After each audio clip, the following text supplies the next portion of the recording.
And now we want to welcome Jeffrey Callis from Washington Association of Behavior Analysts. He's here to speak to us today about what this organization is, this association is, and what it's doing for families. So, Jeffrey, go ahead.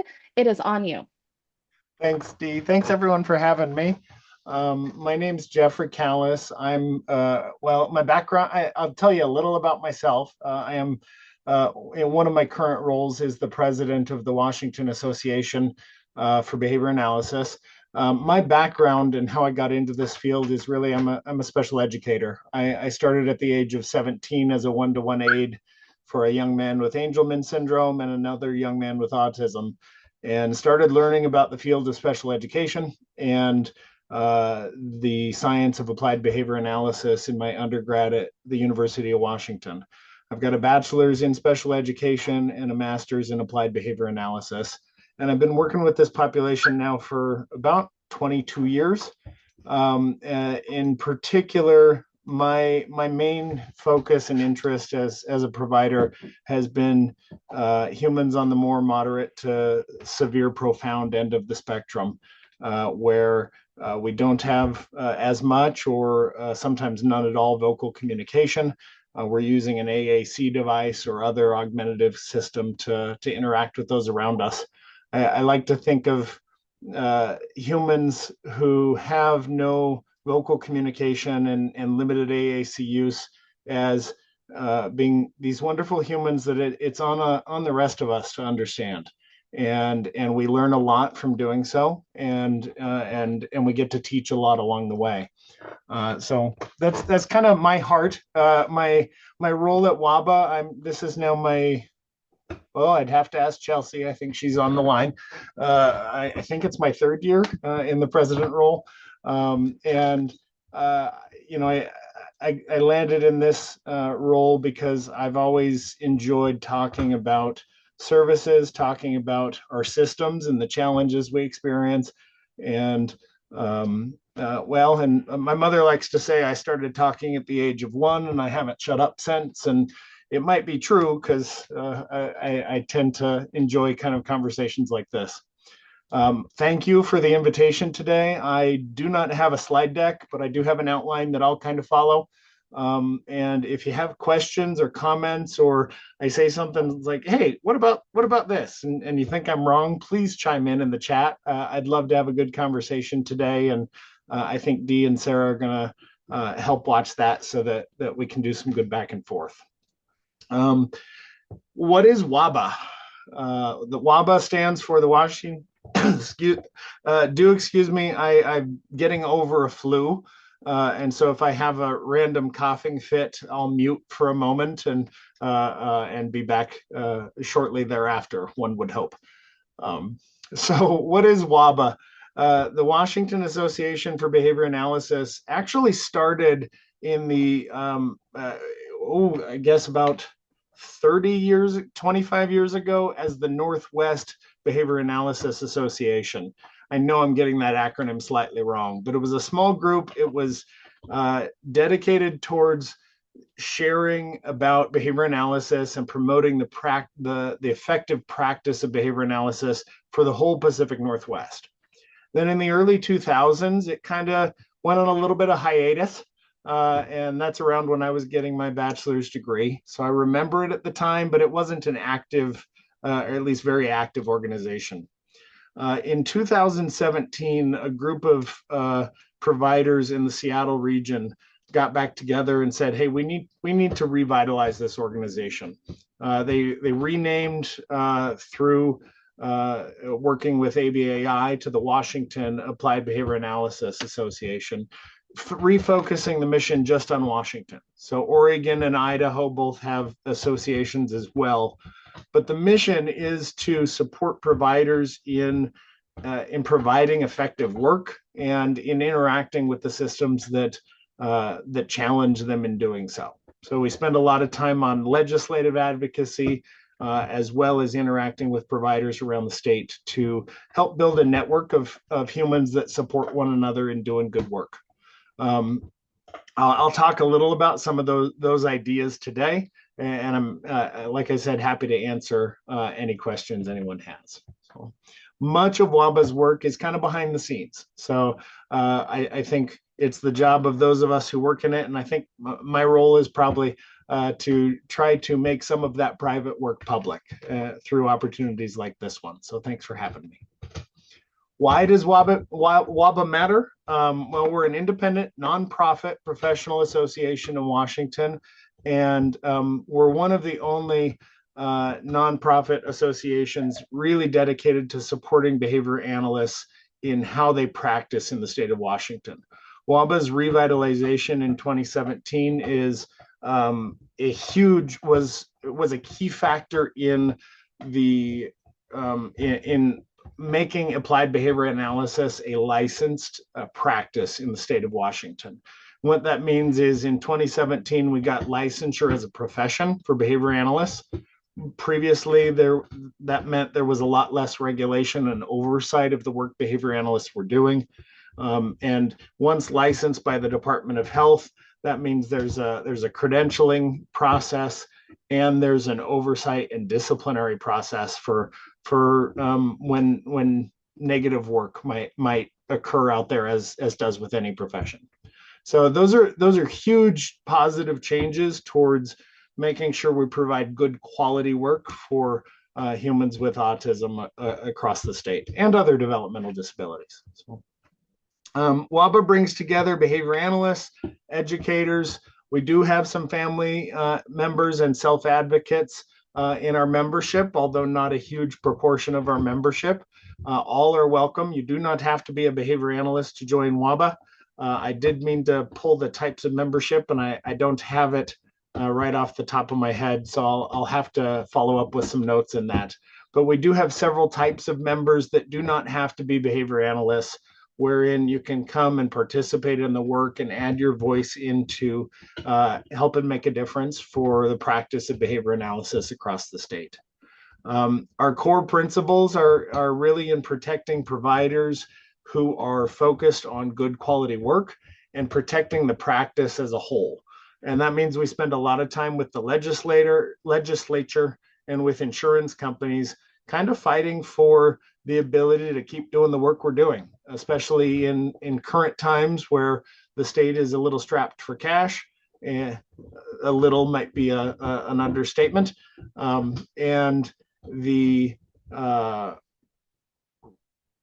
push is to kind of remove some financial supports for practices like applied behavior analysis. Our public policy work has been really focused on helping maintain kind of support of providers and of effective rates so we can keep doing the work. Laura, I just saw you post the link to the website. Thank you so much. I thought I'll pause for a couple seconds. Are there any questions so far?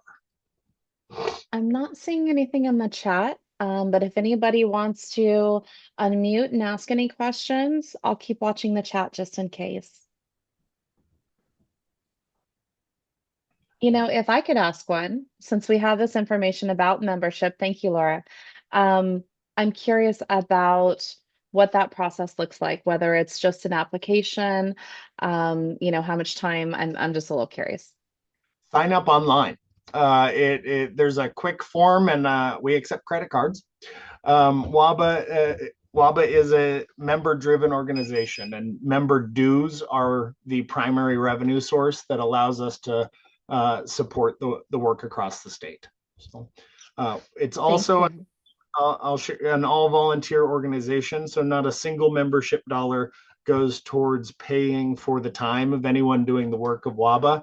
It goes towards the events we put on and getting speakers to come in and do quarterly webinars as well as our annual conference. I'll share a little about kind of a couple of the areas of work, and then I'll pause again for any other questions. So I mentioned a little about public policy. A major part of our work happens through advocacy at the state level. And Carla Myers, our public policy chair, is working pretty constantly with both providers and the state agencies and insurance companies that they interact with. There are incredibly constant challenges that face medical providers across the state, and behavior analysts are licensed as a medical service provider in our state. And so behavior analysts aren't typically trained in how to run a medical practice or how to bill insurance companies or how to fight insurance companies when they don't pay. And so we do a lot of support in that regard, helping kind of navigate the various systems that exist. And when insurance companies or the state aren't doing what they're supposed to, usually through no fault of one person, but the system's issues that abound, we politely but persistently push and advocate so that we can get those things to start moving. A lot of times this works proactive. We're trying to talk to them ahead of things coming up that are going to cause issues. And then sometimes it's reactive where we hear about problems from providers and then we hear a theme across multiple providers and then we get to raise that with the relevant folks who can make a difference. So an example of provider advocacy that WABA was able to take over this year is something called the Day Treatment Provider Call.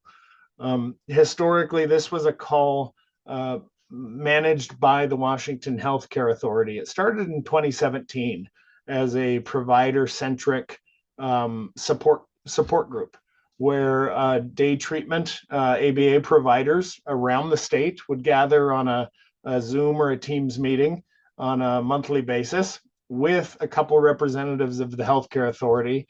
And it was almost an opportunity for an airing of grievances or concerns, but they would get addressed.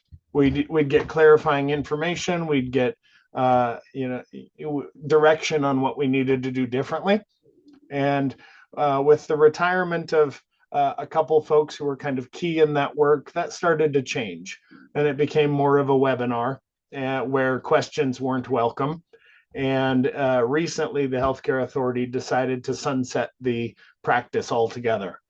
WABA, along with Mendy Menares out of Seattle Children's, were able to step up and work together to make sure this call could continue and to change the focus back to supporting the providers who were on it in terms of a question answer kind of focus and helping give some direction.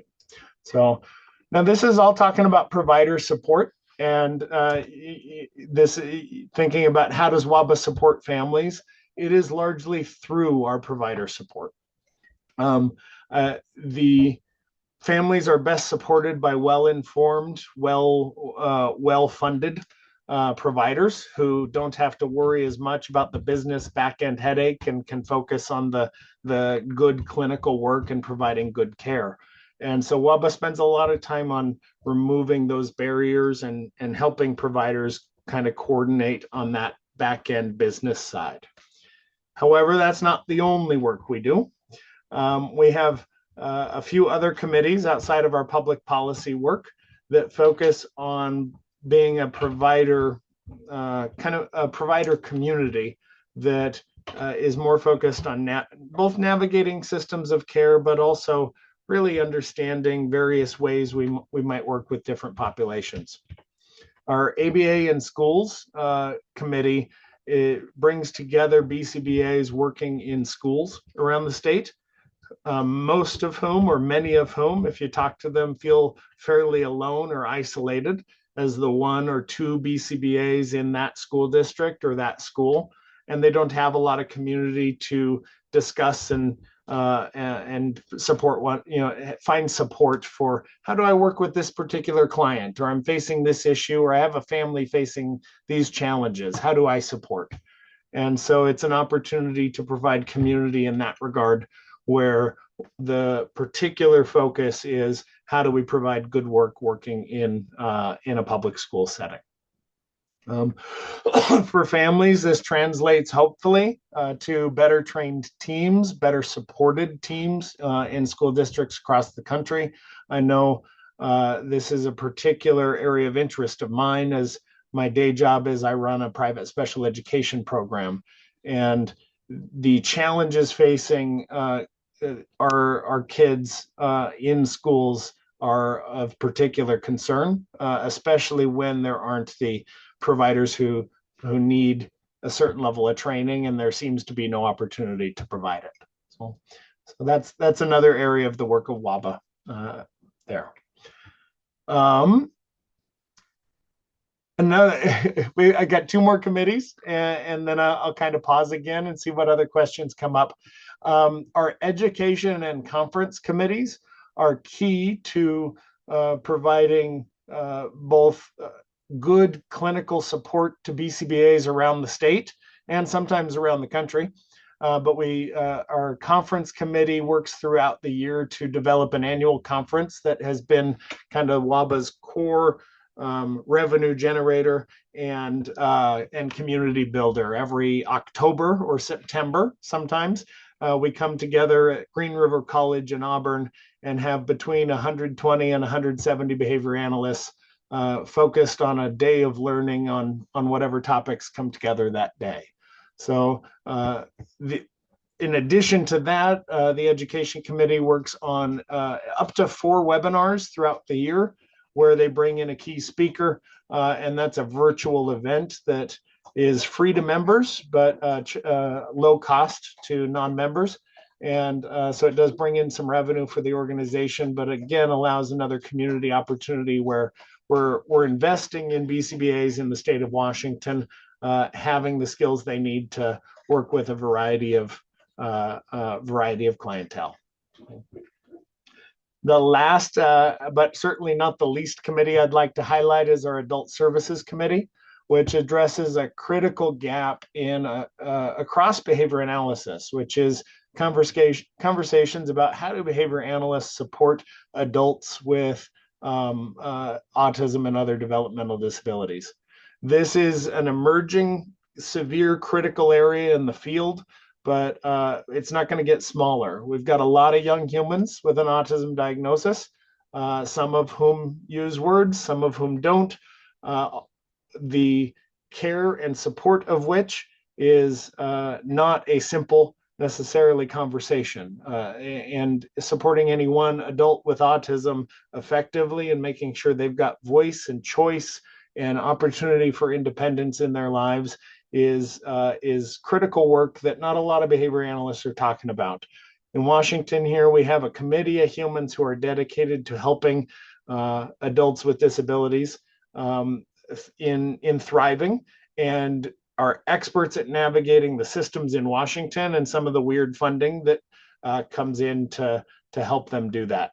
Insurance companies historically have said no to that type of service, although that's not necessarily a legal answer. It has been the answer.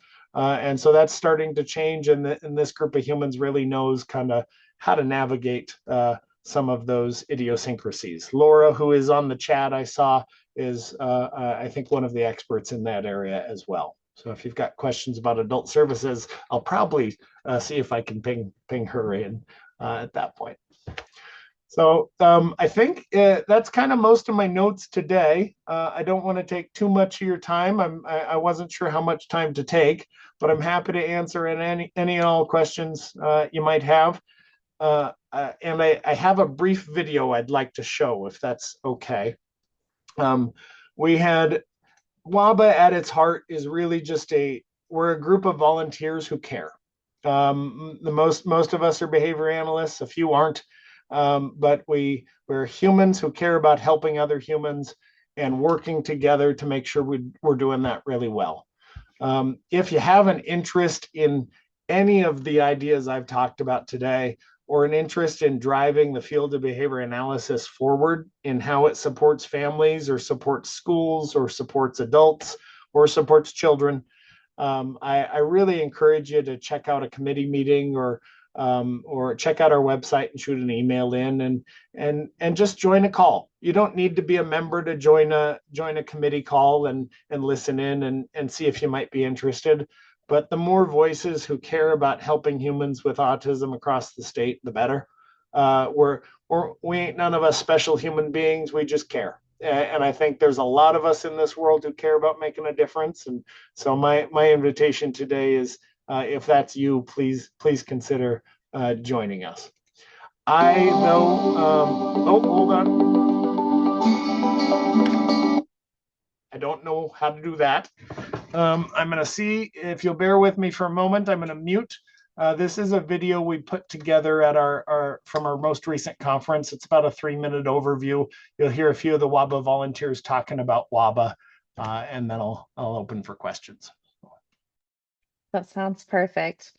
While you're getting that up and in front of us, I was checking out the website because that's how I keep myself focused. I have things that keep my hands busy. So I noticed on the WABA website, I'm going to grab the link if Laura doesn't get there before I do, to the member forum. And I did notice, as you were saying, Jeffrey, that the links to all of these committee meetings are right there. And I went, that's interesting. It's public facing. You can access it as a non-member. So that's really great that you can stop and check it out and see if this is a right fit for you. So I'm really impressed by that.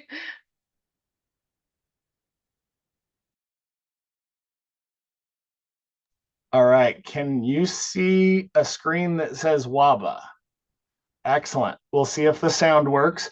Yeah, our website does have a bit of old information, some old photos. We're working on getting some new ones up, but the committee info and the links should all work. And if they ever don't, please email in. All right. So this is, I think, about 3.5 minutes long. A little bit about WABA from the humans that help run it. Oh, oh. Is that good? WABA is a completely volunteer-based organization, and decisions and changes and progress and further education are made by people who can show up and lend their voice. Really wanted to help and donate a small part of my time to be able to help run the conference. I know what WABA can do is it promotes research. It's part of our mission. It's part of what we're trying to do. It promotes the research of behavior analysis. It promotes the practice of behavior analysis. Supporting behavior analysts across the state in being able to do the work they do, being more supported in doing it, removing barriers to supporting the clients that we serve across the state and allowing us to help more people. And the message we're trying to send, which is, really a different way of looking at why people do what they're doing. Always really appreciated being able to build relationships with people out in our community. We have such a small community. It can be so siloing, I guess, as a BCBA sometimes. So being able to reach out to other people who are in the same field and get support.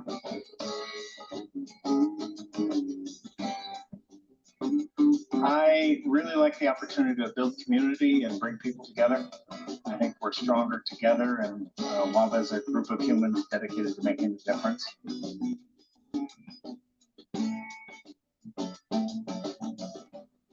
Focus on the soft skills as well as the best evidence-based strategies.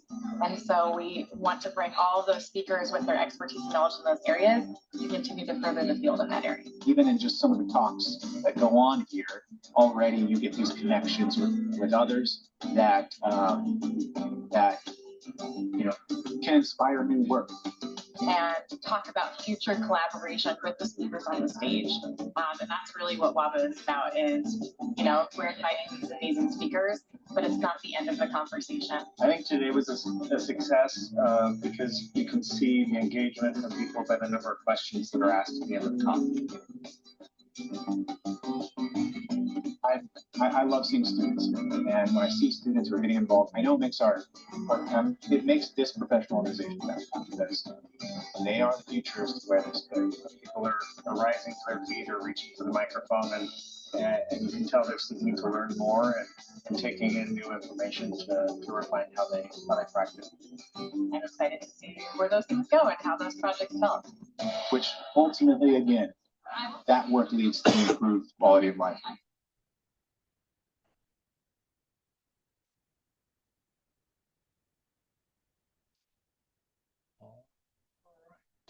don't know how to stop sharing. Let's see. Oh, there's the button that says stop. All right. That's kind of WABA in a nutshell. Follow us on social media, Instagram, Facebook, LinkedIn, woo. But we'd love to stay in touch, and I'm happy to answer any questions y'all might have.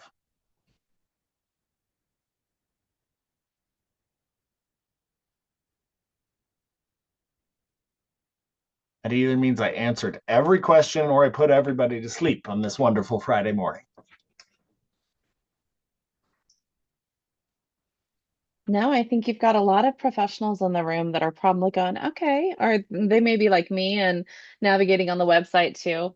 Um, I'm, if I know you mentioned Laura and Chelsea, if either of you want to share what you see happening in your committees that you're involved in, I wanted to make sure that we welcome that as well. Just thinking about this setting and who we have in the room. I know we have a lot of providers, and I see in the chat that we have some family members, which is awesome. So yeah, anything that you want to add to as well, please know that that invite is out there. I think Jeffrey did a fabulous job. So yeah, but I sit on the Adult Services Committee, and then I've been part of Conference Committee and Public Policy Committee over the years. And it's a nice organization. The people that come, as Jeffrey said, are volunteers. So it's people that just want to make sure that the quality of our services and our profession are as high as possible so that we can take care of the community.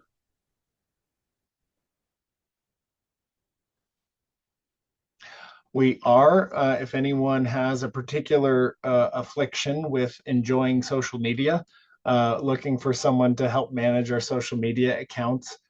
Being a small volunteer organization, we've got folks that wear a lot of different hats. And we're also kind of always looking at bringing some fresh ideas and folks into the mix who haven't necessarily been a part of the organization. So if you or anyone you know is interested in helping get the word out about good, effective services for humans with autism across the state, we'd love to hear from you. I put my emails in the chat. My email for WABA is president@washingtonaba.org. I'm always happy to spend 10 or 15 minutes on a quick video call, just chatting about the organization and seeing if something might be a fit. So, thanks for having me today. I really appreciate it. Thank you. Oh, I do have a question for you, actually. You mentioned the conference. When does that happen? Historically, every October, end of September, beginning of October.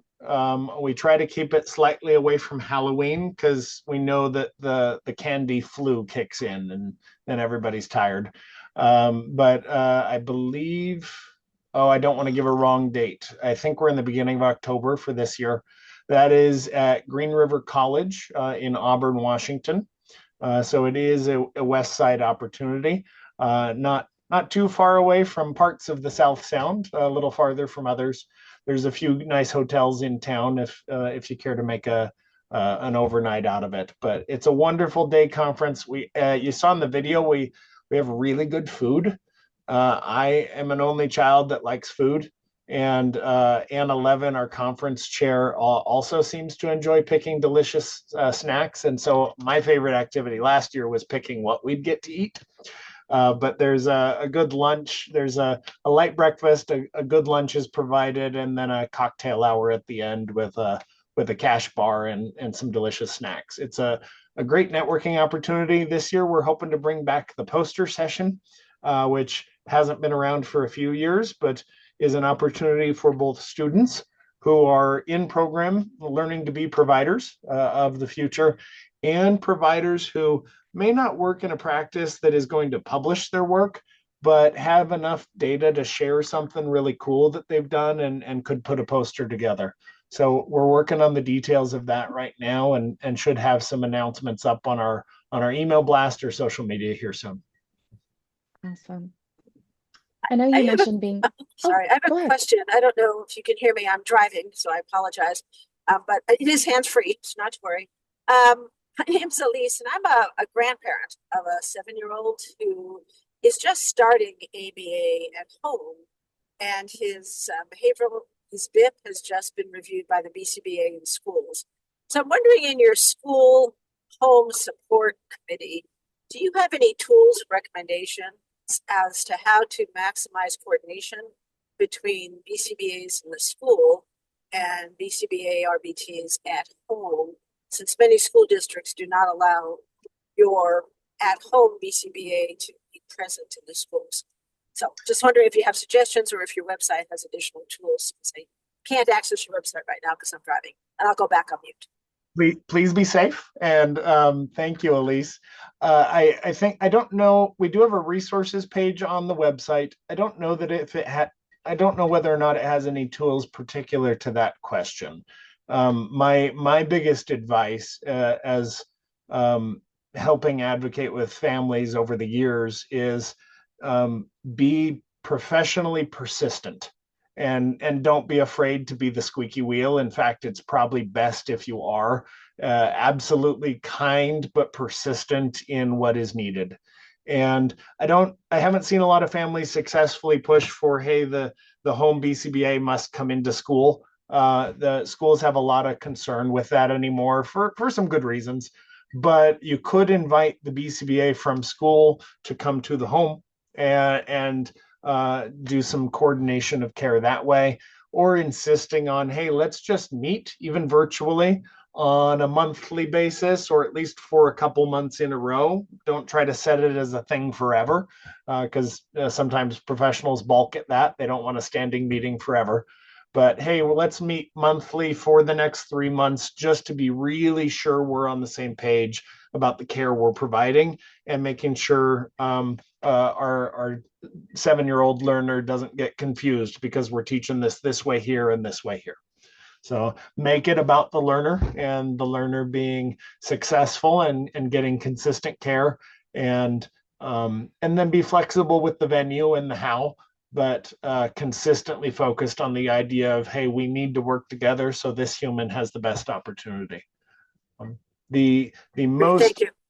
Yeah, absolutely. The most successful advocates I've seen, and I'm guessing this is something that our paid folks in the room have seen as well, is that if you can be persistent, yet not so abrasive that it's hard to have a good conversation, but be professionally persistent. Those are the humans who really end up meeting the needs of their learners. Elise, I'm Caitlin from Cayo. We're an ABA provider just across the greater Seattle area. And I just wanted to add something to that. You can also invite the home or clinic BCBA to your IEP meetings, and they can help review the behavior plan and answer any questions and talk through like logistics with the school team at that time to help transfer the support into the school setting. Yes, thank you. We just did that, and it was very helpful. Thanks. School is different from home, and so sometimes teams get into a weird challenge where we're trying to make everything be the same exactly, and it doesn't need to be perfectly the same, but we do need to be having a good team conversation about the differences that do exist and why they're there. We shouldn't be having one communication system at home and another at school. It should be, what is our plan for this young human? So be encouraged in being persistent.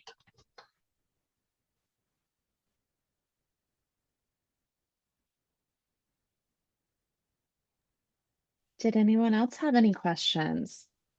I'm loving the conversation, by the way. Thank you to everyone who asked and shared. And yes, this group is intended to be just that, a discussion.